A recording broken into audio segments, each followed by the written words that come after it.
Hi, my name is David Schultz. I'm from Elite Auto Repair, and I wanted to bring a couple of things to your attention about how important it is to change your oil out per your manufacturer's recommendations.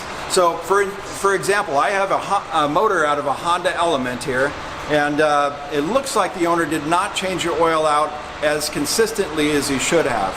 So we want to save you as much money as possible, and changing motors out like this one here out of a car is definitely not your cheapest route.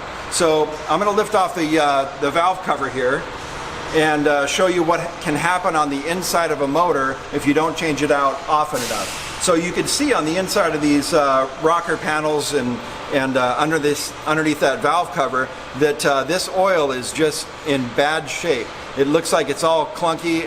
This will not flow through the oil galleys. It will not lubricate the internals of the motor. It gets stuck in all the sensors. So for that reason, this motor had to be changed out. There was just no way that we could solve this problem with the motor in the car.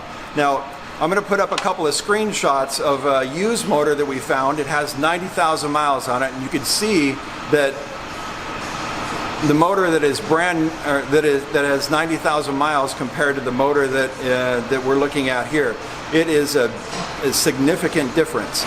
So do what your dad always told you to do, which is change your oil on a regular basis. And if you want to make an appointment with us, just click the link below and we'll go ahead and take care of that for you. Thank you very much.